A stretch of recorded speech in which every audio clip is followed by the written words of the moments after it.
Welcome back everybody. कल हमने programme में एक स्टोरी शामिल की थी कराची से, जहां पे 36 करोड़ की ये मालियत थी, जिसकी ये रकम थी जो दवाइयां कैंसर की दवाइयां थी वो चोरी हुई थी। आज हम आपको लेके जा रहे हैं हयाताबाद पेशावर, जहां पे मेडिकल कॉम्प्लेक्स पेशावर से 19 एयर कंडीशंस चोरी हुए हैं। 2 मुलाजिम ऐसे जिनको बरतरफ तो किया गया है, और जो खैबर पख्तूनख्वा का ये दारुल हुकूमत है, पेशावर कैपिटल सिटी है, उसके ये सबसे बड़ा हॉस्पिटल आप कह सकते हैं हयाताबाद मेडिकल कॉम्प्लेक्स, वहाँ से 70 लाख रुपए की जायद मालियत बताई जा रही है। जो ये एसीज हैं, इनकी कीमत ये बताई जा रही है। फयाज खान हमारे रिपोर्टर पेशावर से हमारे साथ मौजूद हैं, मजीद तफसीलात उन्हीं से जानते हैं। फयाज, वालेकुम सलाम। पहले तो बताइएगा ये जी अल्हम्दुलिल्लाह, ये जो मालियत मैंने बताई है ये दुरुस्त है और ये क्या स्टोरी है? जी बिल्कुल, इस तरह हुआ था कि हैदराबाद मेडिकल कॉम्प्लेक्स जो है ये पेशावर का तीसरा बड़ा तदरीसी अस्पताल है, जहाँ पर मरीजों को जो है वो न सिर्फ पेशावर से बल्कि खैबर पख्तूनख्वा के मुख्तलिफ अजला से यहाँ पे आते हैं, और इसके साथ साथ जो है अफगानिस्तान के मरीजों का बोझ भी हैदराबाद मेडिकल कॉम्प्लेक्स से है। तब इस सिलसिले में हैदराबाद मेडिकल कॉम्प्लेक्स की इंतजामिया ने जो है वो अमेरिकी साख के कीमती एयर कंडीशन खरीदने का फैसला किया था, और इस सिलसिले में एयर कंडीशन जो है वो तकरीबन कहा जा रहा है कि 25 के करीब एयर कंडीशन जो है वो खरीदे गए थे, जिनमें से इन एयर कंडीशन को जो है वो स्टोर में डंप किया गया था। और इस हवाले से जो है बाकायदा तौर पर ये कहा जा रहा था कि चूंकि ये मुख्तलिफ शोबाजात में लगने थे, इसके लिए जो है ये स्टोर में डंप किए गए थे। अच्छा, ये अभी नए खरीद के लाए गए थे क्योंकि इनकी जरूरत थी और ये मुख्तलिफ शोबाजात में लगने थे, अभी लगे नहीं थे? बिल्कुल बिल्कुल नहीं लगे नहीं थे, स्टोर में डंप थे। तो एक दिन जो है ये मतलब मामला जो इस तरह सामने आया कि 2 मुलाजिमीन के माबैन जो है, जो अस्पताल के मुलाजिमीन थे उनके माबैन किसी बात पर तकरार हुई, और तकरार के बाद जो है वो दोनों मुलाजिमीन जो है वो इसमें मुलविस थे। तो तकरार के बाद जब दोनों मुलाजिमीन की तकरार हुई तो उन्होंने जो है वो उसमें से एक मुलाजिम ने इसकी शिकायत जो है वो डायरेक्टर हॉस्पिटल फैसल शहजाद को कर दी, जिस पर उन्होंने इंक्वायरी शुरू कर दी, और इंक्वायरी जो है वो तकरीबन 1 माह तक चलती रही। इस दौरान जो है वो फैसल शहजाद चूँकि महकमे सेहत खैबर पख्तूनख्वा के मैनेजिंग कैडर के मुलाजिम है, अफसर है, तो वो डिप्यूटेशन पर है इस वक्त हैदराबाद मेडिकल कॉम्प्लेक्स में। तो इन्हें जो है वो डिपोटेशन वापस करके वापस जाना पड़ा हेल्थ डिपार्टमेंट। इस दौरान जो है अच्छा, ये जो दोनों मुलाजमीन है जिनको बरतरफ भी किया गया है, जिनकी तकरार के बाद ये वाकया सामने, ये मुलाजमीन हैं कौन? ये जो है एक हॉस्पिटल स्टोर के जो एक मिनिस्ट्रियल मैनेजर है, और दूसरा जो है वो भी ये मतलब मैनेजर स्टोर जो है वो दोनों बंदे थे जो। अच्छा, और यही दोनों मुलव्विस थे, फिर बाद में इनकी किसी बात पे तकरार होगी, इनकी लड़ाई हो गई होगी किसी चीज पे? जी बिल्कुल, तकरार हुई, तो उसके बाद जो ये मामला सामने है, फिर वो वजह आपको मालूम हुई कि इनकी लड़ाई क्यों हुई है, जिसकी वजह से ये फिर एक ने जाके शिकायत कर दी? वैसे आप भी रिकॉर्ड कहा जा रहा है कि इसमें जो है पैसों पे दोनों की जो है तकरार हुई थी, और एक ने जिसने फरोख्त किए थे तो दूसरे ने वो पैसे जो है उसको अदा करने थे, तो इस पे तो उनका मामला वो बिगड़ गया था। तो उस वजह से ये मामला जो है वो सामने आया, और उसके बाद जो है बाकायदा इंक्वायरियाँ हुई। इंक्वायरी में जो है वो ये इंक्वायरी रोक भी दी गई, तकरीबन 2 माह के तकरीबन 1 माह ये इंक्वायरी जो है ये रोकी गई थी। इसके बाद जो है डॉक्टर फैसल शहजाद जब दोबारा हाईकोर्ट ने इन्हें बहाल कर दिया और वो दोबारा हॉस्पिटल डायरेक्टर बन गए, तो उन्होंने दोबारा इंक्वायरी शुरू कर दी, और इंक्वायरी के नतीजे में साबित हो गए, इन पर इल्ज़ाम जो है साबित हो गया, जिसके नतीजे में बायोमेडिकल इंजीनियर, मैनेजर मटेरियल और मैनेजर स्टोर को जो है फौरी तौर पर मुलाजमत से बरतरफ कर दिया गया, जबकि एक इसमें मुलविस था असिस्टेंट ऑफिस असिस्टेंट, तो उनकी जो है 1 माह की तनख्वाह और एक इंक्रीमेंट जो है वो बतौर सजा रोक दी गई। अच्छा, इनको सिर्फ बरतरफ किया गया, इनके खिलाफ मजीद कोई कार्रवाई नहीं हुई है? क्योंकि यहाँ पे तो आपको पता है कि सरकारी मुलाजिमीन और सरान का यही बस सिर्फ अगर आपको कुछ ना करना हो तो उनके लिए इंक्वायरी बैठा दे, इंक्वायरी में उनको 4-5 माह 6 माह इंक्वायरी पे लगा दे, फिर इंक्वायरी जो होती है, जो इंक्वायरी ऑफिसर होते हैं उनके माबैन और जो मतलब जो दूसरे जो फरीक होता है उनके माबैन अगर मामला तय पा गए तो ठीक है, अगर मामला दे नहीं पा गए तो ये बात जो है चली जाती है। फिर इंक्वायरी जो है, इंक्वायरी में ये मुअत्तल हो जाते हैं और इंक्वायरी के बाद इन्हें ना तो कोई सजा दी जाती है ना कोई बर्खास्तगी का वो है। फिर उसके बाद जो है आसान तरीका सर्विस ट्रिब्यूनल है, वो ये जब सर्विस ट्रिब्यूनल में चले जाते हैं 1-2 माह के बाद जो है वो बहाल हो जाते हैं, दोबारा अपनी पोस्टों पे आ जाते हैं। तो सरकारी मुलाजिमीन और अफसरान के लिए तो यही मसला है कि चोरी तो रोकना इंतहाई मुश्किल काम हो गया है।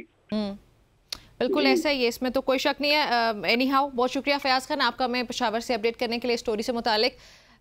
इससे पहले प्रोग्राम में मुतअद्दिद बार हमने ये सेगमेंट्स किए, ये स्टोरीज हम शामिल करते रहे, बल्कि ब्रेकिंग न्यूज़ भी हमारे पास आती रही हैं सिंध से, जहाँ पे पेपर्स लीक हो जाते रहे या इस तरह के कोई वाक़यात होते रहे जहाँ पे ये साबित होता रहा कि कितना नाकिस इंतज़ाम है, हुकूमती इदारे कितनी बुरी तरह परफॉर्म कर रहे हैं when it comes to health और एजुकेशन पर्टिकुलरली। लेकिन अभी एक और स्टोरी हमारे सामने आई है लाहौर से कि ये अब पंजाब में भी ये सिलसिला शुरू हो चुका है। पाकिस्तान है तो मतलब कुछ भी आप एक्सपेक्ट कर लें, कहीं पे मरीजों की ज़िंदगियों के साथ खेला जाता है, कहीं पे तालीम की बात आती है तो वहाँ पे तालीमी बोर्ड जो होते हैं वो उनके मार्किंग सेंटर से इम्तिहानी पर्चों का बंडल ही मुबैना तौर पर गायब हो जाता है। ये मैं लाहौर का जिक्र कर रही हूँ और जो रिपोर्ट्स आ रही हैं, जो सोर्सेज हैं, उनके मुताबिक पार्ट 1 सोशियोलॉजी के गालिबन बताया जा रहा है ये पेपर्स हैं जो कि गायब हुए हैं। उसमें 52 तलबा के पेपर्स मौजूद थे और बंडल की जो चोरी हुई है उसने शोबा इम्तिहानात की सीक्रेसी पर एक बार फिर से सवालात उठा दिए, हमारी गवर्नेंस पे एक बार फिर सवालात उठा रही हैं, हमारी एजुकेशन सिस्टम क्या है उस पर एक बार फिर से सवालात उठा दिए। और जो तर्जुमान लाहौर बोर्ड हैं उनका इस हवाले से ये कहना है कि इम्तिहानी पर्चे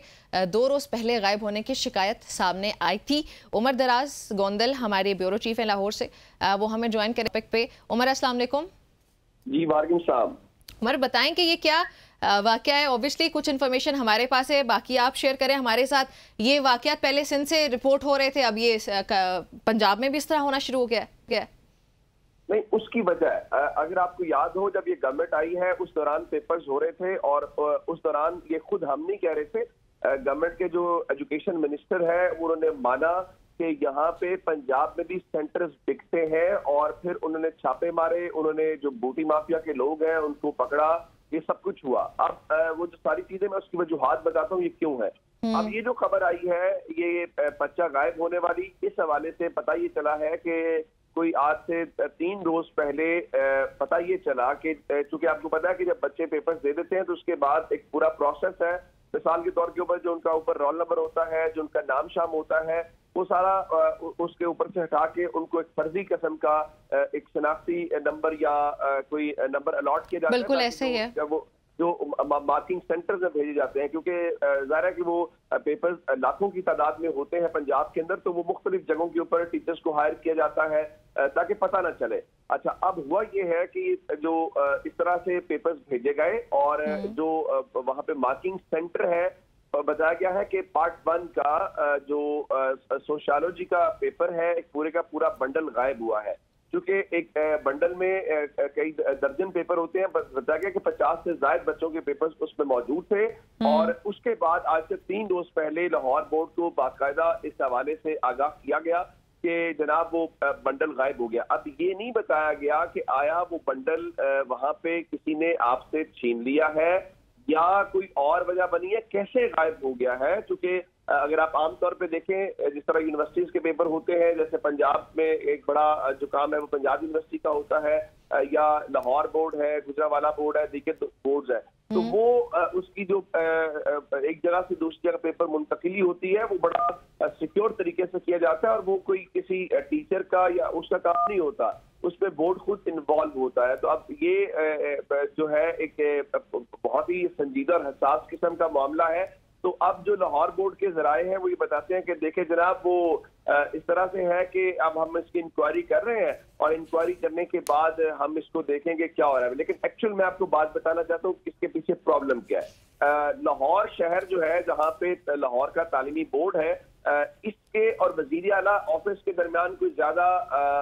वो फासला नहीं है। लेकिन मरियम साहिबा आपसे थोड़ी देर पहले अभी जब सुबह सवेरे हमें बताया गया तो पता चला कि वो जो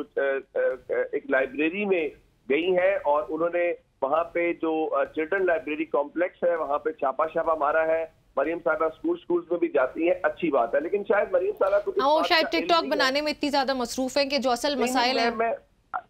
इसका इवन परसों तरसों पंजाब असेंबली के अंदर बजट तकरीर के दौरान भी तहरीक इंसाफ के एक MP बड़ी उनको बता रहे थे कि पंजाब में जो बोर्ड्स हैं, आपको पता है, उनका सरबराह नहीं है। इस वक्त जिस लाहौर के तालीमी बोर्ड की हम बात कर रहे हैं कि वहां पे पर्चे गायब हुए हैं, क्या आपको पता है कि लाहौर बोर्ड को इस वक्त जो कमिश्नर लाहौर है उनको इजाफी चार्ज दिया गया है। तो माशाल्लाह हमारे जो ब्यूरोक्रेसी है, जो अफसरान है, वो ऑलरेडी ओवरबर्डन है, उनके ऊपर इतना ज्यादा काम का वो कहते नहीं हम तो बड़ी मुश्किल से पहले कर रहे हैं। अब उनको आप जब तालीमी काम भी देंगे तो आप उनसे क्या एक्सपेक्ट कर रहे हैं। इसी तरह से हमारी सिर्फ तालीमी बोर्ड्स का प्रॉब्लम नहीं है, पंजाब के अंदर जो ज्यादातर यूनिवर्सिटीज है वहां पे एक साल से नहीं कई सालों से उनके अंदर परमानेंट VCs नहीं है। तो गवर्नमेंट ये तो कहती है कि हमारी तरजीह है, तो लगता यह है कि वो डंग टपाओ पॉलिसी के तहत चल रहे हैं कि दिन जो है वो गुजर जाए और जब वो मामला हाईलाइट होता है तो वो फिर शोर बच जाता है। अब आते हैं इस पर्टिकुलर ये जो हम जिस मामले के ऊपर बात कर रहे हैं, अब ये जो पंजाब के एजुकेशन मिनिस्टर्स हैं वो जब आए उन्होंने छापे मारे, वो तस्वीरें भी अच्छी करते हैं, अंग्रेजी भी अच्छी बोलते हैं, वो ये भी बताते हैं कि वो एजिसोनियन है, लेकिन जाहिर है अब उनके सामने ये जो है वो बड़ा चैलेंज है कि अब इस चीज को कैसे देखते हैं। ये कहना नहीं चाहिए, जाहिर है कि सिंध भी हमारे लिए उतनी काबिल एहतराम है, लेकिन एक आम जो हाइप थी, जो आम चीजें थी वो ये थी कि सिंध के ये सब सिंध में ज्यादा हो रहा है, लेकिन लाहौर में एक उनका बोर्ड जो है कॉम्पिटिटिव भी है, कॉम्पिटिटिव इन अ सेंस कि सबसे ज्यादा वो जिस तरह कहते हैं ना कि लाहौर के आपने बोर्ड का इम्तिहान पास कर लिया तो उसका मतलब आप सही जा रहे हैं, उसी तरह से ये चीजें अब यहाँ पे होती हुई दिखाई दे रही। मैं आपको एक और चीज बताता हूँ, इंडिया के अंदर मैं देख रहा था कि इसी हफ्ते में वहां पे बाकायदा लेजिस्लेशन हुई है जो पेपर्स गायब करने वाले हैं या लीक करने वाले हैं या उनकी सहूलतकारी करने वाले हैं, वो इस चीज को, क्योंकि देखें ये ऐसा मामला नहीं है जिसको आप यूं कहें तो पेपर्स हो गए हैं, कोई बंडल गायब हो गया है या वहां पे कोई बूटी माफिया था तो वहां पे कोई नकल हो रही, नहीं, ये आपके मेरे हमारी आइंदा मुल्क की हमारे फ्यूचर का सवाल है। यानी आप ये नहीं कर सकते, कुछ चीजें ऐसी हैं जिनके ऊपर आप कंप्रोमाइज नहीं कर सकते। अगर आपकी तालीमी बोर्ड तालीमी जो प्रोसेस है वही इस किस्म का उसके ऊपर वो क्या कहते हैं कि मशकूक है या उसके ऊपर ही आपको यकीन नहीं है, तो फिर आप क्या कर सकते हैं। इसका मतलब है फिर आगे यहाँ पे भी यही सिलसिला है, फिर कल को पता चलेगा जनाब के आपका वो जो जॉब्स के एग्जाम्स होते हैं वो PPSC ले या वो FPSC ले, यानी PMS के हों या CSS के हों, तो अगर उसमें भी फिर ये चीजें आना शुरू हो जाएंगी तो फिर रूटीन है, तो इसको रूटीन मैटर के तौर पे नहीं देखना चाहिए या इस तरह से नहीं करना चाहिए जी हो गया इसको इंक्वायरी कर लेंगे। मेरे ख्याल से इसके अंदर बाकायदा टाइम मुकर्रर करके और इसको इंडिपेंडेंटली देखना चाहिए ताकि हम इसके लिए एक प्रेसिडेंट सर्च कर सकें, एक मिसाल बना सकें। बिल्कुल कानून साजी होनी चाहिए, फिर उस पर अमल भी होना चाहिए और जो सजा बनती है, अभी जैसे ये वाला केस है इसमें जो भी लोग मुलविस हैं उनके खिलाफ कार्रवाई होनी चाहिए, बल्कि सजा होनी चाहिए सख्त से सख्त, ताकि आइंदा ऐसे वाकयात रिपोर्ट ना हो। उमर आपका बहुत शुक्रिया में ज्वाइन करने के लिए। नाज़रीन, गुफ्तगू आपने सुनी है थी हमारे पास पंजाब से, जो कि अफसोसनाक है, और हमारी यही उम्मीद होती है, रिक्वेस्ट होती है, ये सेगमेंट्स करने का मकसद ही यही होता है कि आवाज़ हम बुलंद करेंगे जो मामलात हो रहे होते हैं इनके खिलाफ, ताकि कार्रवाई करने वाले कार्रवाई करने में कामयाब हो जाए और वो अपनी जिम्मेदारी को समझ जाए। एक ब्रेक शामिल करते हैं जल्दी से प्रोग्राम में।